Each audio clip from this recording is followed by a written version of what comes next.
Halo semuanya, kembali lagi di channel Halo Edukasi. Majas atau gaya bahasa merupakan cara melukiskan sesuatu dengan menyamakannya dengan sesuatu yang lain atau kiasan. Majas biasa digunakan dalam menulis karya sastra khususnya puisi. Tujuan penggunaan majas yaitu untuk memperkaya penggunaan kata dan memperindah sebuah karya sastra. Majas perbandingan merupakan gaya bahasa yang digunakan untuk membandingkan atau menyandingkan suatu objek dengan objek lain melalui proses penyamaan, pelebihan, ataupun penggantian. Majas perbandingan memiliki beberapa jenis, yaitu 1. Majas alegori, merupakan majas yang membandingkan sesuatu melalui kiasan atau penggambaran. Contoh, perjalanan hidup manusia seperti sungai yang mengalir menyusuri tebing-tebing, yang kadang-kadang sulit ditebak kedalamannya, yang rela menerima segala sampah, dan yang pada akhirnya berhenti ketika bertemu dengan laut. Pada kalimat tersebut hidup manusia digambarkan seperti sungai mengalir menyusuri tebing-tebing. 2. Majas alusio, merupakan majas yang mengungkapkan suatu hal dengan kiasan yang memiliki kesamaan dengan yang telah terjadi sebelumnya. Contoh, Megawati berhasil menjadi Kartini modern karena menjadi presiden wanita pertama di Indonesia. Pada kalimat tersebut Megawati dibandingkan dengan Kartini karena memiliki kesamaan yaitu sama-sama menjadi wanita pertama di Indonesia yang mampu memberi perubahan.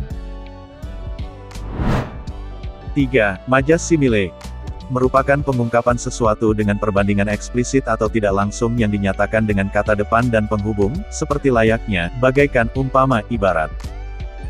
Contoh, mereka bagaikan anak ayam yang kehilangan induk ketika ditinggal ibunya. Pada contoh tersebut mereka dibandingkan dengan anak ayam yang kehilangan induknya. Ciri khas majas ini adalah penggunaan kata bagaikan. 4. Majas metafora, merupakan gaya bahasa yang membandingkan suatu benda dengan benda lain karena mempunyai sifat yang sama atau hampir sama. Contoh, sudah 3 tahun ini Karim bertindak sebagai tangan kanan atasannya. Frasa tangan kanan merupakan contoh majas metafora. Pada kalimat tersebut tangan kanan digunakan untuk mengganti sebutan bagi seseorang yang sangat dipercaya. 5. Majas sinestesia, merupakan gaya bahasa yang menonjolkan suatu kalimat yang mengalami perubahan makna kata disebabkan oleh adanya pertukaran tanggapan antara dua indera yang berbeda. Contoh, tak seperti biasanya, hari ini ia datang dengan muka kecut. Pada contoh tersebut, frasa muka kecut menjadi contoh pertukaran dua indera. Kecut seharusnya dirasakan di lidah tetapi dalam kalimat tersebut digunakan untuk menggambarkan muka. 6. Majas metonimia, merupakan gaya bahasa yang menggunakan nama untuk benda lain yang menjadi merek, ciri khas, atau atribut. Contoh, Ata lebih suka minum aqua daripada minum air rebusan. Pada contoh tersebut penggunaan aqua menunjukkan bahwa kata air mineral diganti dengan ciri khas produk air mineral kemasan yaitu aqua. 7. Majas litotes, merupakan majas yang mengungkapkan perkataan dengan rendah hati dan lemah lembut. Majas ini seolah-olah digunakan untuk merendahkan diri sehingga tidak terkesan sombong. Contoh, mampirlah ke bilikku jika ada waktu. Kata bilikku digunakan untuk mengganti kata rumah. Kata tersebut digunakan walaupun rumah yang dimiliki berukuran besar dan bagus. 8. Majas hiperbola, merupakan pengungkapan sesuatu dengan cara melebih-lebihkan kenyataan sehingga kenyataan tersebut menjadi tidak masuk akal. Contoh, saking kerasnya, suara tawa Yuza sampai terdengar ke awang-awang. Pada contoh tersebut diungkapkan sesuatu yang tidak masuk akal yaitu suara yang terdengar ke awang-awang. 9. Majas personifikasi, merupakan pengungkapan dengan menggunakan perilaku manusia yang diberikan kepada sesuatu yang bukan manusia atau secara sederhana disebut dengan menghidupkan benda mati. Contoh, kue-kue di toko itu begitu menggoda.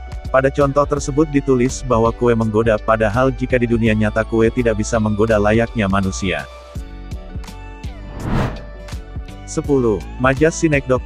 Majas sinekdok terbagi menjadi dua bagian, yaitu sinekdok pars pro toto dan sinekdok totem pro parte.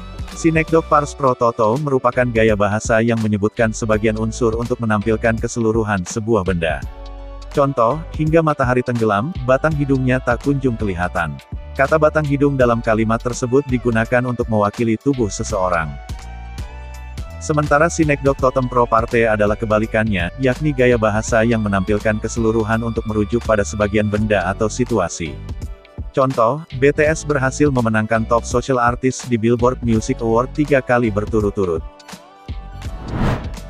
11. Majas eufemime, merupakan pengungkapan kata-kata yang dipandang tabu atau dirasa kasar dengan kata-kata lain yang lebih pantas atau dianggap halus.